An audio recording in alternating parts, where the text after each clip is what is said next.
இது சமுதாயத்தில் ஒரு நோய் போல் இன்றைக்கு பரவி கொண்டிருக்கிறது. ஒருவர் செய்தவுடனே அதை பார்த்து அவர் செய்தாரே நானும் செய்யலாம் என்று நினைக்கிறார்கள். ஏதோ படித்து நல்ல ரிசல்ட் எடுத்தால் பிள்ளை உயர்ந்து விடுவான் என்று நினைக்கிற பெற்றோர்கள் இந்த மூடத்தனத்தை உடனடியாக நிறுத்துங்கள் என்று நான் கேட்டுக்கொள்கிறேன். மனம் குழம்பி கிடக்கும்.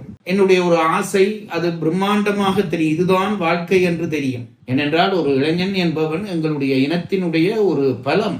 அந்த பலம், அந்த ஒவ்வொரு பிள்ளைகள் போகிற பொழுதும் நாங்கள் பலத்தை இழக்கிறோம். இந்த காலம் உங்களை பக்குவப்படுத்தாமல் விட்டால் அது பிறகு யோசிக்கலாம். எல்லாம் வல்ல இறைவனுடைய திருவடிகளை என்னுடைய மனமொழிமைகளால் போற்றுகின்றேன். இலக்கியவாதிகள் என்றால் இலக்கியங்களையும் கவிதைகளையும் பற்றி நயம்பட பேசிக் கொண்டிருக்க வேண்டும் என்று சிலர் நினைக்கிறார்கள். அது தவறு. ஒரு இலக்கியவாதியினுடைய கடமை இலக்கியங்களை பேசுவதோ படிப்பதோ மட்டுமல்ல, சமுதாயத்துக்கு வழிகாட்டுவதுதான் அவர்களுடைய முதல் கடமை என்று நான் நினைக்கிறேன்.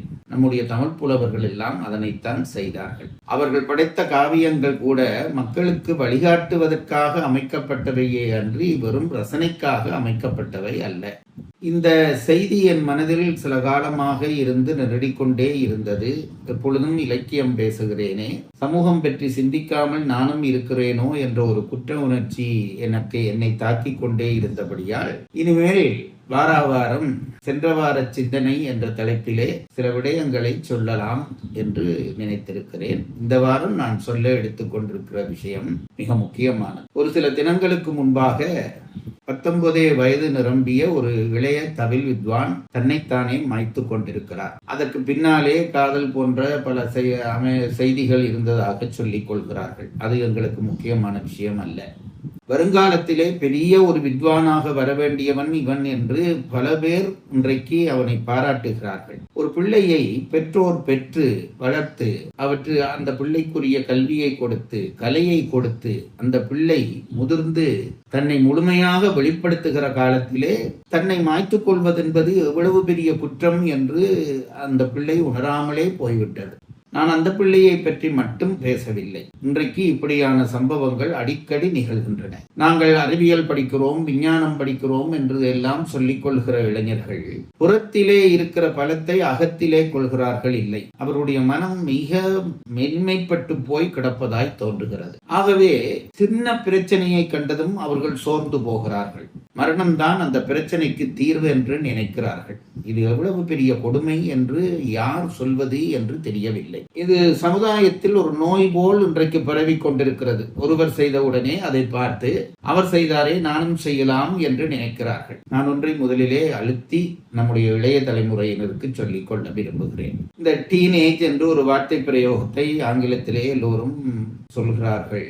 13 வயதிலே இருந்து 19 வயது வரை இந்த 13, 14 என்று வருகிற அந்த வார்த்தை தொடரை வைத்துக் கொண்டு டீனேஜ் என்று அதற்கு பெயர் வைத்திருக்கிறார்கள். மிக ஆபத்தான வயது காலம் இது. இது பிள்ளைகளுக்கு மட்டும் நான் சொல்லவில்லை, பெற்றோர்களுக்கும் சொல்லுகிறேன். ஏதோ பிள்ளைகளை பெற்றோம், படிப்பித்தோம், அதில் தேவையான எல்லாம் வாங்கி கொடுத்தோம், கேமரா வாங்கி கொடுத்தோம், டெலிபோன் வாங்கி கொடுத்தோம், மோட்டார் சைக்கிள் வாங்கி கொடுத்தோம், அதோடு எங்கள் கடமை முடிந்து விடுகிறது என்று நினைக்கிற பெற்றோர்களும் இதை தயவு செய்து கொஞ்சம் கூர்மையாக கேளுங்கள். இந்த பருவம் என்பது, இந்த வயது பருவம் என்பது ஒரு இடைநிலை பருவம்.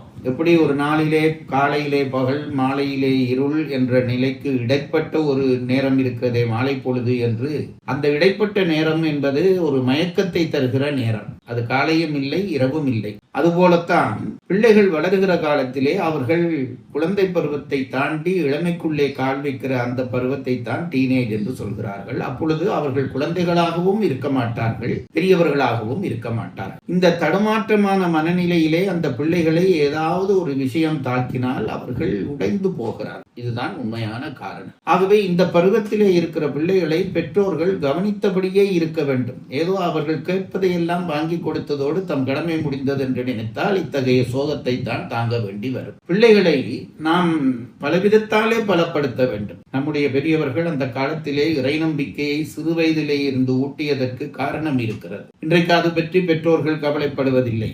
பிள்ளைகளை வணங்கச் செய்வதில்லை, ஆலயங்களுக்கு அழைத்துச் செல்வதில்லை, தெய்வ நம்பிக்கையை ஊட்டுவதில்லை. இதெல்லாம் பெரிய தவறுகள். அறநம்பிக்கையை போதிப்பதில்லை. இதெல்லாம் நாம் செய்து கொண்டிருக்கிற பெரிய தவறுகள். ஏதோ படித்து நல்ல ரிசல்ட் எடுத்தால் பிள்ளை உயர்ந்து விடுவான் என்று நினைக்கிற பெற்றோர்கள் இந்த மூடத்தனத்தை உடனடியாக நிறுத்துங்கள் என்று நான் கேட்டுக்கொள்கிறேன். ஏன் இறை நம்பிக்கை வேண்டும் என்றால், நம்மை தாங்குகிற ஒரு சக்தி அல்லது நம்மை இயக்குகிற ஒரு சக்தி நமக்கு மேலே இருக்கிறது என்ற நம்பிக்கை ஆழ சிறு வயதிலேயே அடிமனதில் பதிய வேண்டும். வளர்ந்த பிறகு அதை அந்த அளவு ஆழமாக பதிக்க முடியாது. ஆழமாக என்னை ஒரு சக்தி காக்கும் என்ற நம்பிக்கை இருந்தால், அந்த நம்பிக்கையோடு வளர்கிற பிள்ளை சோதனைகளை வருகிற பொழுது அந்த இறை நம்பிக்கை என்னை காக்கும் அல்லது அந்த இறைவன் நம்மை காப்பான் என்று உறுதி பூணுவான். அவனை இந்த சோதனைகள் வீழ்த்த முடியாது. அதற்காகத்தான் இறை நம்பிக்கையை இளமையிலேயே கொடுத்தார்கள். பிடிப்பதற்கு அவனுக்கு ஒரு இடம் வேண்டும். இன்றைக்கு கூட சகோதரர்கள் இல்லை. வீட்டிலே எல்லாம் ஒரு பிள்ளை 2 பிள்ளை என்று பெற்று நிறுத்தி விடுகிறார்கள். தங்களுடைய இன்ப துன்பங்களை பகிர்ந்து கொள்ள இன்றைக்கு பிள்ளைகளுக்கு குடும்பத்திலே வாய்ப்பில்லை. நட்பு வட்டாரங்களும் குறைந்து விட்டது, அல்லது சந்தோஷத்தை மட்டும் அனுபவிக்கிற ஒரு நட்பு வட்டாரம் தோன்றி இருக்கிறது. இந்த இடங்களிலே தங்களுடைய இன்ப துன்பங்களை பிள்ளைகள் பகிர்ந்து கொள்ள முடியாது. பெற்றோர்களும் இதை கவனிக்காமல் இருக்கிறார். அதனால் தான் இத்தகைய சோக சம்பவங்கள் நிகழ்கின்றன. ஆகவே நான் பெற்றோர்களை கேட்டுக்கொள்கிறேன், இறை நம்பிக்கையை, நமக்கு மேலே ஒரு சக்தி இருக்கிறது, நான் எந்த விஷயத்திலும் விழமாட்டேன், அது என்னை ஏதோ விதத்திலே காப்பாற்றும் என்று நம்ப செய்ய வேண்டும். இப்போ இந்த பிள்ளையை கூட எடுத்துக்கொண்டால் அநியாயமாக இறந்திருக்கிறான். அவன் கடவுள் நம்பிக்கை உள்ளவனாக இருந்திருந்தால், இவ்வளத்துக்கும் கோயிலுக்கு சேவகம் செய்கிற ஒருவன், இறை நம்பிக்கை அவன் வைத்திருந்தால், தன்னுடைய ஆசை அல்லது தன்னுடைய காதல் என்றோ ஒரு நாள் நிறைவேறும் என்று பொறுத்திருந்திருப்பான். அப்படி இல்லாத ஒரு நிலைதான் இத்தகைய மரணங்களுக்கு காரணமாகிறது. ஆகவே பெற்றோர்களை, ஆசிரியர்களை நான் கெஞ்சி கேட்டுக்கொள்வது, வெறுமனே படிப்பை, வித்தையை, சாப்பாட்டை கொடுப்பதோடு உங்கள் கடமை முடிந்து விட்டது என்று தயவு செய்து நினைக்காதீர்கள். நினைத்தால் உங்கள் வீட்டிலும் இத்தகைய சோகங்கள் நிகழலாம். பிள்ளைகளோடு இருந்து பேசுங்கள், அவர்களுடைய இன்ப துன்பங்களை பகிர்ந்து கொள்ளுங்கள். அவர்களுக்கு சகோதரர்களை உருவாக்கி 4-5 பிள்ளைகளாக அல்லது ஆக குறைந்தது 1, 2, 3 பிள்ளைகளாவது வீட்டிலே இருக்க வேண்டும். நல்ல நண்பர்களோடு அவர்கள் பழகுகிறார்களா என்பதை பார்த்துக் கொள்ளுங்கள்.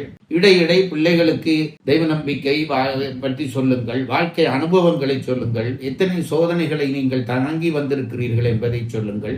இவையெல்லாம் பிள்ளைகளை பலப்படுத்தும் என்பதை நான் முதலிலே சொல்லிக் கொள்ள விரும்புகிறேன். இது பெற்றோர்கள், ஆசிரியர்களுக்காக நான் சொன்ன செய்தி. தற்கொலை செய்ய வேண்டும் என்று நினைக்கிற பிள்ளைகளுக்கும் நான் ஒன்றை சொல்ல விரும்புகிறேன். முக்கியமாக அவர்களுக்குத்தான் இந்த செய்தியை நான் சொல்ல விரும்புகிறேன். இளமை பருவத்திலே அல்லது நான் சொன்ன இந்த டீனேஜ் பருவத்திலே மனம் குழம்பி கிடக்கும். என்னுடைய ஒரு ஆசை, அது பிரம்மாண்டமாக தெரியும், இதுதான் வாழ்க்கை என்று தெரியும். அது நிறைவேறாத பொழுது இனி என்ன வாழ்க்கை என்று தோன்றும். அந்த நேரத்திலே தான் உங்களுக்கு இந்த தற்கொலை முயற்சி எண்ணம் வருகிறது. படிப்பிலே தோற்றுவிட்டேன் அல்லது காதலிலே தோற்றுவிட்டேன், இப்படி ஏதோ ஒன்று, அப்பா மோட்டார் சைக்கிள் வாங்கி தரவில்லை, இதெல்லாம் ஒரு சின்ன விஷயங்கள் பிரம்மாண்டமான விஷயங்களாக தோன்றும். அது அந்த பிள்ளைகளுடைய தவறல்ல, அந்த வயதினுடைய தவறு. ஆகவே இளைஞர்களுக்கு நான் சொல்லிக்கொள்ள விரும்புவது, இப்படி ஒரு சோதனை உங்கள் வாழ்க்கையில் வருகிறதா, தற்கொலை செய்ய வேண்டும் என்று எண்ணம் வருகிறதா, உங்களுக்கு நான் சொல்லுகிற ஒரு ஆலோசனை இருக்கிறது. தற்கொலை செய்ய வேண்டும் என்று நினைக்கிறீர்களா, தாராளமாக செய்யும். இதென்ன தற்கொலைக்கு எதிராக பேசுகிறேன் என்று விட்டு இவர் இப்படி சொல்கிறார் என்று நினைக்காதீர்கள். நான் சொல்வது உண்மை. தற்கொலை செய்ய வேண்டும் என்று எண்ணம் வந்தால் சரி, செய்வதென்று முடிவு செய்யுங்கள். ஆனால் நான் உங்களை கேட்டுக்கொள்வது, தயவு செய்து அந்த முடிவை உடன் நிறைவேற்றாதீர்கள். தற்கொலை, எனக்கு காதல் தோல்வி வந்துவிட்டது, படிப்பு தோல்வி வந்துவிட்டது, நான் தற்கொலை செய்ய போகிறேன் என்று முடிவு செய்தால் நான் உங்களை செய்ய வேண்டாம் என்று சொல்ல மாட்டேன். அந்த முடிவை உடன் நிறைவேற்றாதீர்கள். அதைத்தான் நான், அந்த ஒன்றை கூட நாம் செய்ய முடியாதா, துன்பம்தான், ஒரு 3 மாதம் தாங்குவோம். இந்த துன்பத்து 3வது மாதம் என்னால் இது முடியாத பட்சத்திலே நான் என்னுடைய உயிரை மாய்த்துக் கொள்வேன் என்று முடிவு செய்யுங்கள். அந்த 3 மாதத்துக்குள்ளே உங்கள் துன்பத்தை அனுபவம் உள்ள ஒருவரோடு பகிர்ந்து கொள்ளுங்கள். பிள்ளைகளே, நான் உங்களுக்கு சொல்வது, நான் என்னுடைய தொலைபேசி இலக்கத்தை கூட வேண்டுமானால் நான் உங்களுக்கு சொல்லுகிறேன்.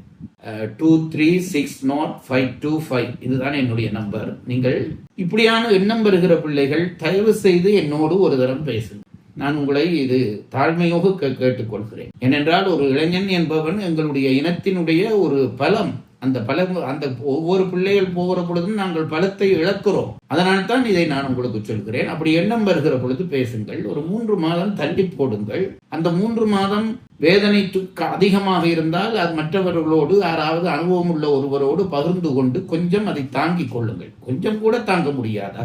தாங்கிக் கொண்டீர்களானால் 3 மாத முடிவிலே உங்களுக்கு ஒரு அனுபவம் வரும். இந்த துன்பம் தாங்கக்கூடிய துன்பமா அல்லது எப்பவுமே நான் தாங்க முடியாதா என்று எண்ணம் வரும். இதை நான் சொல்லுகிற பொழுது நினைப்பீர்கள், காதல் தோல்வியினுடைய துன்பம் என்பது பெருசு, 3 மாதம் என்ன, 6 மாதம் கழிந்தாலும் எனக்கு அது அப்படியே இருக்கும் என்றுதான் நீங்கள் நினைப்பீர்கள். ஆனால் நான் சொல்வதற்காக நீங்கள் இதை தள்ளி வைத்து பாருங்கள். தள்ளி வைத்து பார்த்தால் காலம் ஒரு பெரிய வைத்தியன், அதை மறந்து போகாதீர்கள். நீங்கள் செய்கிற பிழையான முடிவுகளையும் சரியான முடிவுகளையும் அந்த வைத்தியன் தான் உங்களுக்கு உணர்த்துவான். இந்த காலம் உங்களை பக்குவப்படுத்தாமல் விட்டால் அது பிறகு யோசிக்கலாம். இப்பொழுது பக்குவப்படுத்தும் என்ற நம்பிக்கையோடு ஒரு 3 மாதம் தள்ளி போடுங்கள். சாவேன் என்பதிலே உறுதியாக வேணுமான கூட இருங்கள். இந்த 3 மாதம் உங்களை அந்த 3 மாத காலம் உங்களை ஏதோ விதத்திலே பக்குவப்படுத்தி தரும். அப்படி செய்திருந்தீர்களானால் உங்களுடைய இந்த அவசரமான முடிவுகள் நீக்கப்படும். பிள்ளைகளே, நான் உங்களை கேட்டுக்கொள்கிறேன், எவ்வளவு ஆசையோடு உங்களை குழந்தையிலே இருந்து பெற்று உங்களுக்கு தேவையானதை எல்லாம் செய்து தந்த பெற்றோரை அனாதரவாக விட்டு செல்வதென்பது நியாயமா? உங்களை ஒருவர் கைவிட்டு விட்டார் என்பதற்காக நீங்கள் உயிர்விடப் போகிறேன் என்று முடிவு செய்கிறீர்களே, நீங்கள் எத்தனை பேரை கைவிட்டு போகிறீர்கள் என்பதை உணர்கிறீர்களா? அதை உணர்ந்தால் இந்த பாவத்தை செய்வீர்களா? தயவு செய்து நான் உங்களை கேட்கிறேன், நம்முடைய சமூகத்திலே நம் பிள்ளைகளோடு பேசி பிள்ளைகளை செழுமைப்படுத்தி பலப்படுத்த இன்றைக்கு யாரும் இல்லாமல் போய்விட்ட காரணத்தினால்தான் நீங்கள் இப்படி நடந்து கொண்டிருக்கிறீர்கள் என்று நினைக்கிறேன். அந்த பாவத்தில் பங்கேற்க கூடாது என்பதற்காகத்தான் இந்த விடயத்தை நான் உங்களுக்கு சொல்கிறேன். தயவு செய்து பெற்றோரை நினையுங்கள், சகோதரர்களை நினையுங்கள், நண்பர்களை நினையுங்கள். ஒருவருக்காக உங்கள் வாழ்க்கையை நாசமாக்கி விடாதீர்கள் என்று கேட்டுக்கொள்கிறேன். எப்பொழுதும் மனச்சோர்வு வருகிற பிள்ளைகள் என்னோடு தொடர்பு கொள்ளுங்கள். உங்களை எப்படி வழிப்படுத்துவதென்று நான் நிச்சயமாக உங்களுக்கு வழிகாட்டுவேன் என்பதை சொல்லி சென்ற வார சிந்தனையை இந்த அளவிலே நிறுத்திக் கொள்கிறேன். அடுத்த வாரத்திலே நாம் மீண்டும் சந்திக்கலாம். வணக்கம்.